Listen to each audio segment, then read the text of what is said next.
Welcome. If you've clicked on this video, I am assuming that you are interested in losing weight. And I mean, who isn't? All of us at some stage in our lives get really serious about wanting to lose some weight. This video is part one of what I intend to be a 10-part series looking at the carnivore diet specifically for weight loss. The carnivore diet is about far more than just weight loss, but it certainly is about weight loss.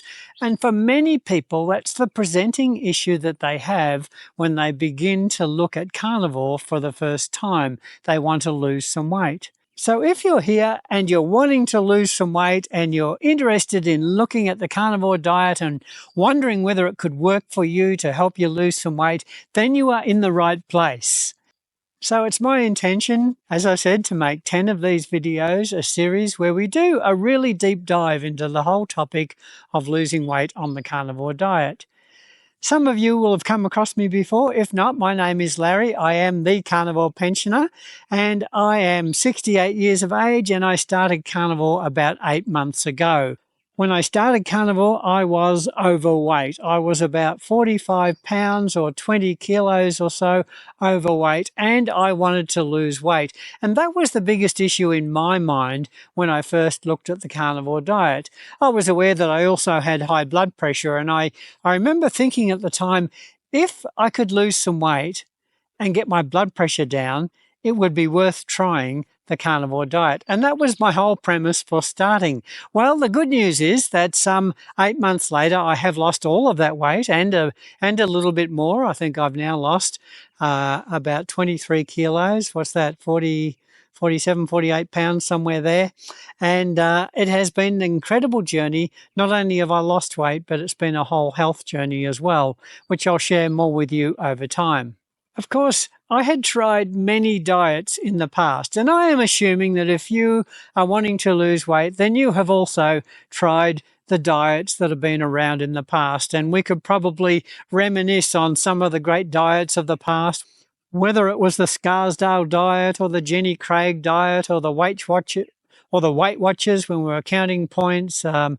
They just go on and on. There was the Dukan diet, the Scarsdale diet, the keto diet, the paleo diet. And most of us, if you're anything like me, I tried nearly all of them. And you know what? They all worked. Yeah, I lost weight on every single diet I tried over the years. I always lost a few pounds on each diet that I tried.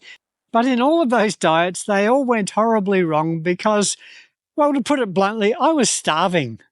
And my willpower was giving out and I couldn't last any longer. And I would make one slip, then another slip, and then that would lead to a whole avalanche. And then with a matter of days, it seemed all the weight I had lost would just come back again. And so that was the cycle that I had lived for nearly all of my life with my dieting history. The good news is I have for you today is that carnivore is different. The carnivore diet is different to every other diet you have ever tried. So in this video, my purpose today is to explain to you why carnivore diet will work when the majority of other diets that you have tried have failed. You've given up because you got hungry and gave in to willpower. So why don't these diets work? Why do we give in? Why do we cave in? Is it because we're lazy? Is it because that we're not got enough discipline in our lives? We've told ourselves that so many times, but it is not that reason at all. The whole reason that every other diet has failed you is that it's based on a premise that is absolutely fundamentally wrong. What's the premise I'm talking about? It's simply this, and you've heard it many times. It's based on a belief that calories in must be less than calories out. In other words, you have to eat less and move more. Now, it sounds all very plausible because a calorie is a unit of energy, and if you are consuming less, but you are expending more in activity, then it makes sense that you're going to finish up with a calorie deficit, your body will burn fat, and you will lose weight. Now, it sounds so plausible, doesn't it? And it sounds so reasonable, and it makes sense when we rationalize it in our mind. The problem is, as you well know, is it just doesn't work. It never worked, and it never has. And I don't need to explain to you why it doesn't work, although I will make some attempt in a moment. The simple fact is, you know it doesn't work because you tried it and it didn't work for you. You gave in. It did work as long as your willpower could hold out, but eventually you caved in and the weight came back on, and so the cycle went around and around and around. So let me explain in as simple terms as I can why calories in and calories out just doesn't work. I want you to think for a moment of your budget, your finances. All of us have some dollars that come in each week, and we have some dollars that go out each week. And one of life's great challenges is balancing the budget so that the dollars out are equal to or less than the dollars coming in. And we've worked with that knowledge all of our lives. But let me put this situation to you. What if you were in a situation where your dollars in was reduced? Say you lost a job or you lost a source of income all of a sudden, but your dollars out did not change. For example, you have $100 coming in and you allocate that $100 going out. But if that $100 coming in suddenly becomes only $50 coming out, and you continue to spend at the rate of $100 every week, can you see that you're going to have a problem? In a very short period of time, depending on how many reserves you have, you're going to run out of money. So in those situations where our income is suddenly less than what it was before, we have to reduce our expenditure. So we go through our budget and we work out what can be cut down. Can we spend less on groceries? Can we buy less luxury items? Can we go out to the pictures less often? And we work it out so that our budget balances, so that we're not spending more than what we are getting. Now, we're smart enough to understand that with dollars, but we need to understand the same principle when it comes to calories. So, as I've said, a calorie is a unit of energy, and these calories are allocated to different body functions.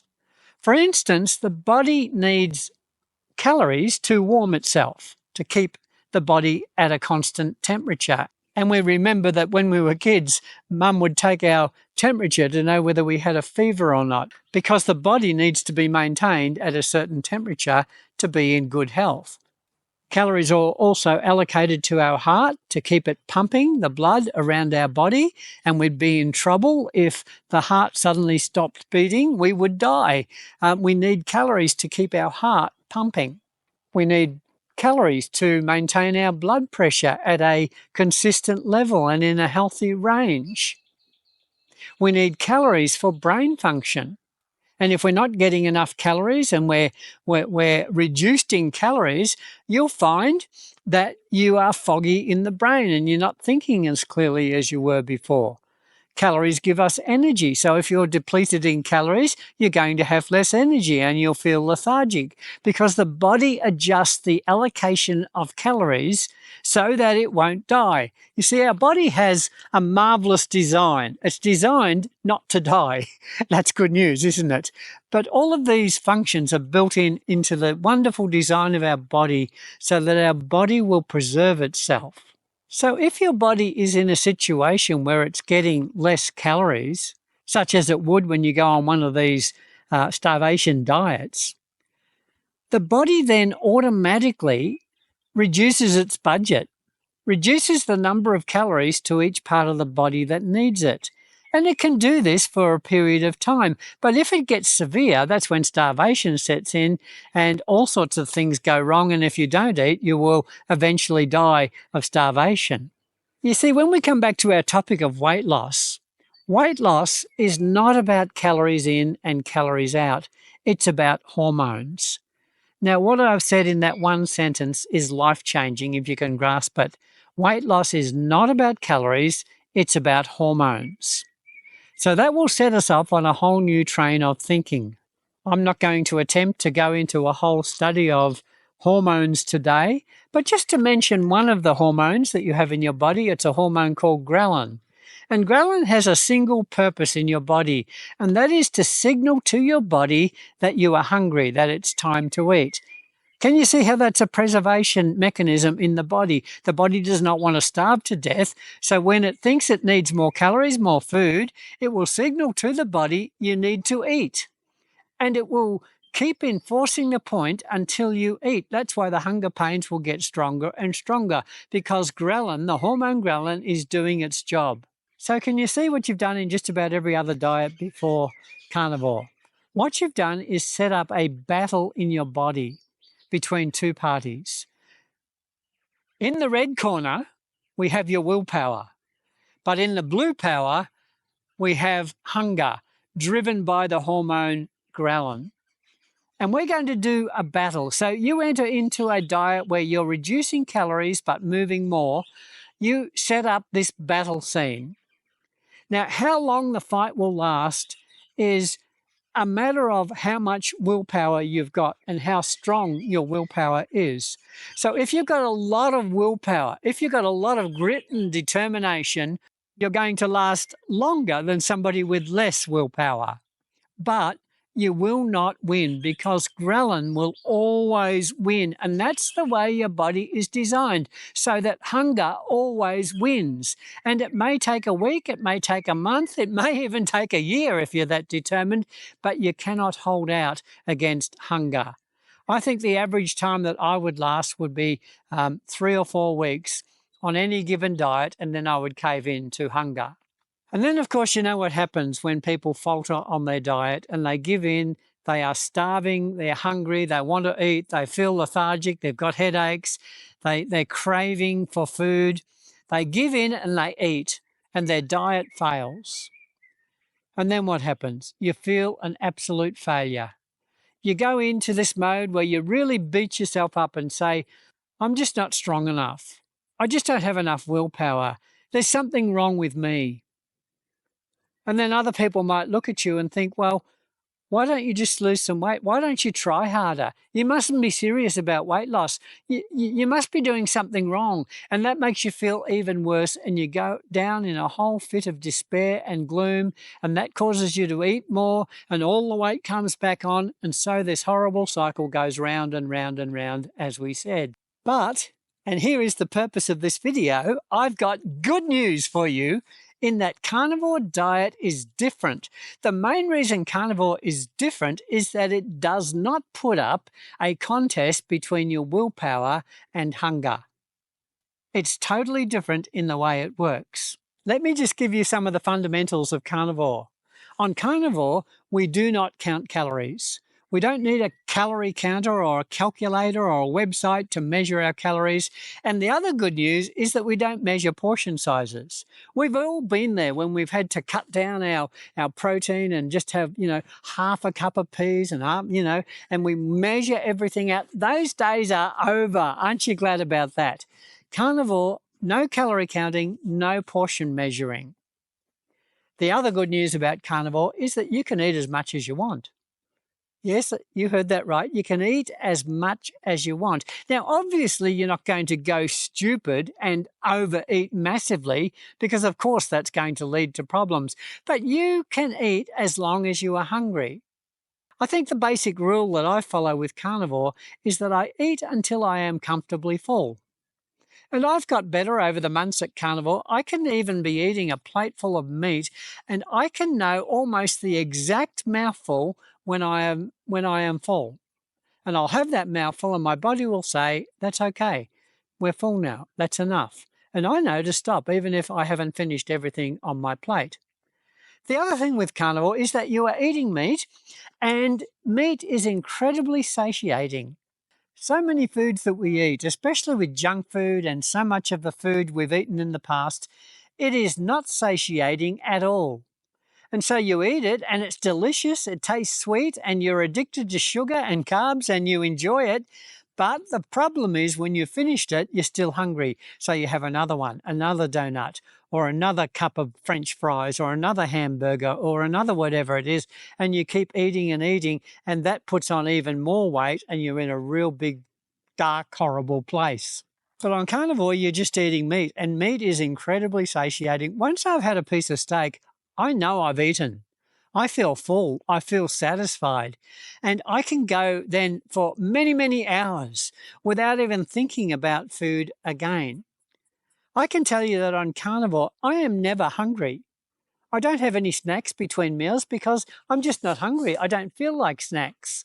I just have no desire to eat until the hunger comes back again, and then I know it's time for another meal, and I have another meal of meat. And it's such a world of difference to every other diet in the past.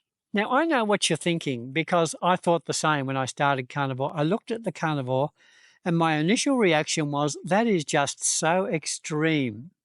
You could not possibly sustain it. Is it extreme? Well, yes, probably in most people's minds it is. But let me tell you that I have never had any trouble sustaining the carnivore diet. In fact, I've found it easier than what I ever dreamed possible. It's not difficult at all. I don't find myself craving for variety. I'm quite happy. And I've always loved meat, but I've found that on carnivore, I love it even more. I just find it so deliciously tender and beautiful and delightful and tasty and rewarding and satisfying and filling. And I feel fantastic, and I can go on the rest of the day. And your whole approach to food changes on the carnivore diet. I remember a weekend just recently when I was watching the football on television and the game finished, and it was about 4 o'clock in the afternoon. And I said to my wife, it's still light for a while. Let's go out for a walk. And she said to me, we haven't eaten today. And you know, to that point, to 4 o'clock in the afternoon, I had not eaten a single thing all day, and it had not even crossed my mind that I hadn't eaten. Now, if you know me at all, you'll know that that is extraordinary because just before I started the carnivore diet, food ruled my life, and I wanted 3 meals a day, and I wanted snacks between every meal, and I wanted sweets in the car. I wanted food all the time, but that is totally changed. I find carnivore incredibly sustainable. So I invite you to come with us on this journey of discovering weight loss on the carnivore diet. I want to walk with you through 10 videos that I'm going to bring out one every day so that they'll be one after the other, explaining one facet of what it means to lose weight on carnivore diet. So in our second video that will be coming up after this one, we're going to be talking about what you eat on carnivore. Now, we all know you eat meat, but we're going to break it down and talk about it and explain how it all works on the carnivore diet. If you're somebody who would like to explore more about the whole question of why calories in and calories out doesn't work, I would recommend to you a book that I found tremendously helpful, and it's this book here. It's called The Obesity Code by Jason Fung. This is a delightful book. It is a funny book. It's made me laugh many times. And I've read this book twice now. It's very, very helpful. It's very simple, and it will be mind-altering in your understanding of weight and weight loss. So I commend that to you. I'll put a link to that down in the description so that you can find a copy if you want to. But anyway, thanks for watching today. I will see you tomorrow on our next video. And until then, I would encourage you to start telling your story.